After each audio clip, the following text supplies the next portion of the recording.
ituu kaardii qabanne hin deemin ATM malee birrii baafachuu hin danda'ama baankiidha. ATM ituu hin qabatin maal qabanneen lakkoofsa iccitii kan teelee birrii haala kanaan deemnee teelee birrii irraa piin koodiin nu ergamu jira jechuudha. Piin koodii sana next isa kana tuqneeyyi mee hin laallan tuqnee keessaa baanii kaane next tuq fakkeenyaaf next tuqnaa isatti aanu kana kan jiru jechuudha. Isatti aanu kana tuqna jechuudha. Akka isatti gaammanuu dhufaa argame yoo turreera ta'e nu fidu. Amma yeroon isaa inni ta'eera jira. Garuu maaliifuu akka isa jira waan ta'eef salphaadha. Ala next kana tuqnu kun asirratti mul'ata. Next kana irra tuqnee jennu jechuudha. Gara kam nu geessaa? Kunoo gara kana nu geessa jechuudha. Kanatti nu geessa jechuudha. Gara kanarra nu geessaa. Jara kana keessaa jechuudha. Kun inni tokkoffaan deposit cash national lottery pay with telee birrii jedha. Ammas isa kana mallattoo riqichaa tuqna next isa tuqna jechuudha deemnee. Ammas isa tuqna jechuudha. Next isa kana tuqna. Isa kana mallattoo riqichaa qofa galchina jechuudha.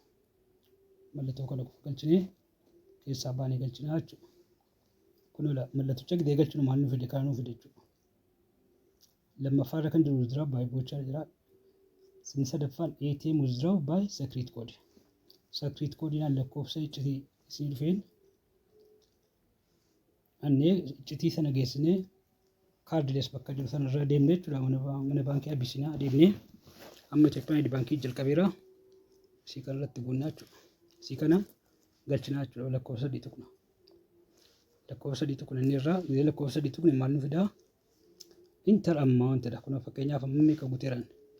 300 guuteera jechuudha. Ammaanii 300 guutee. Amma gasee hin godhamu kan nan erga jechuudha kana. Innaan erguu ilaa kun asirratti barreeffamni kun nutti himti. Barreeffama kana ilaalaa jirtu. ATM kana irratti ilaa okay jechuu qabna sii. Okay jechuudha. Ala okay jennee maal jira birrii 300 guuteettaa Westi mallateessi hirkitannyaa ta'ee jira. Ta'eeran jira. Inni qachu. Kun asirra feeraa. Jiru lakkoofsa maal bargaa tagala. Interpin jedha. Piinii ture asitti kan galuu qabudha. Piinii gala ture garuu inni galchee piinii kan maaliin galcha? Kan teelee birrii piinii jalqaba teelee birrii piinii eenyu qabaachuu qabna? Paaswordii qabaachuu qabna.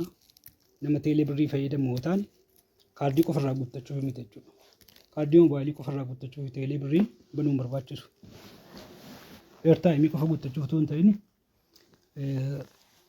birrii illee namaaf yoo erguu yoo namaa dabartuu jennee baankii dhaqee akka inni fudhate yoo namni tokko mattaawqaa malee buukii malee ATM kaardii malee birrii baafachuu danda'a jechuudha. Mattaawqaan barbaadu buukiin barbaadu kaardii ATM illee barbaadu jechuudha. Maal barbaada? Lakkoofsa dijitii 6 sana namni erguuf qofa barbaada jechuudha. Lakkoofsa inni arginu birrii keenya kun egaa birrii jechuun kana maali qasaaka kachi godhee fudhata jechuudha.